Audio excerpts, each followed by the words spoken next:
તો અન્ય મહત્વના સમાચાર છોટાઉદેપુરના સંખેડામાં ફી વધારાને લઈને હોબાળો।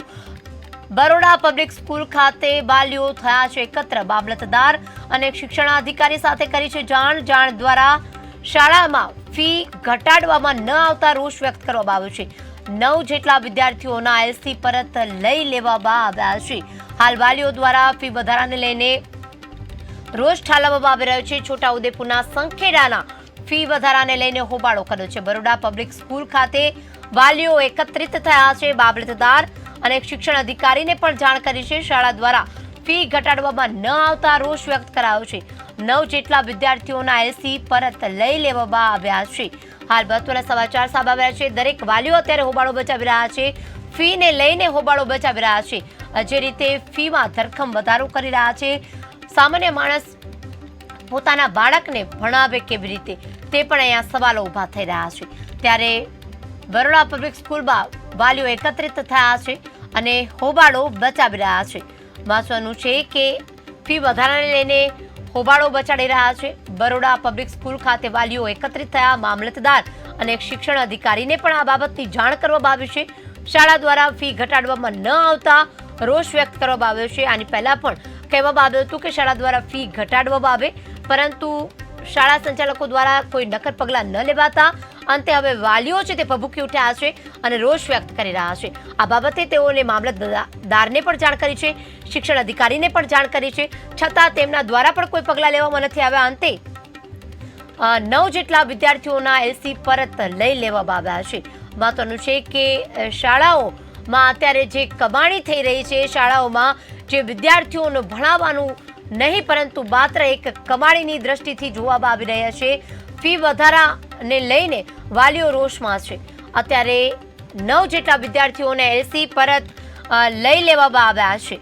તો આ મુદ્દે વધુ વિગત આપવા માટે આપણી સાથે મહેશ સંવાદદાતા જોડાઈ ચૂક્યા છે। મહેશ, છોટાઉદેપુરના સંખેડામાં ફી વધારાને લઈને વાલીઓ હોબાળો મચાવી રહ્યા છે, શું વધુ વિગત? હા જી કિરણ, જે ચોક્કસ જણાવી દઉં કે જ્યાં બરોડા પબ્લિક સ્કૂલમાં હાલ પહેલા પણ અગાઉ બરોડા પબ્લિક સ્કૂલમાં હોબાળો કર્યો હતો વાલીઓ દ્વારા ફીને અને જે મધ્યાભોજન જ્યાં સ્કૂલમાં જે ચાલતું હતું કેન્ટીન લઈને, તો હજુ સુધી આ ટ્રસ્ટીઓ દ્વારા આની ફી કોઈ ઓછી કરવામાં નથી આવી। એના લઈને 9 જેટલા વાલીઓએ હાલમાં એમના જે ભણતા છોકરાઓની એલસી છે એ પાછી ખેંચી લીધી છે।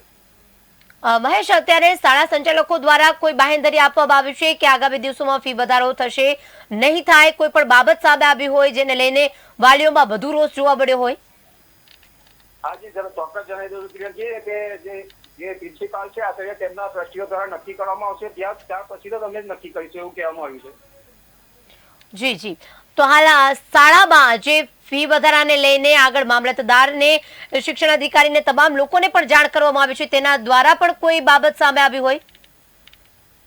જી ચોક્કસ જણાવી દો કે હાલમાં મામલતદાર સાહેબ પણ ત્યાં આગળ આવ્યા હતા, પહોંચ્યા હતા, પણ જિલ્લા શિક્ષણ અધિકારીએ અત્યાર સુધી ક્યાંય શાળાની મુલાકાત લીધી નથી। ક્યાં ને ક્યાંક આમાં કંઈક રંધાતું હોય એવું જોવા મળી રહ્યું છે।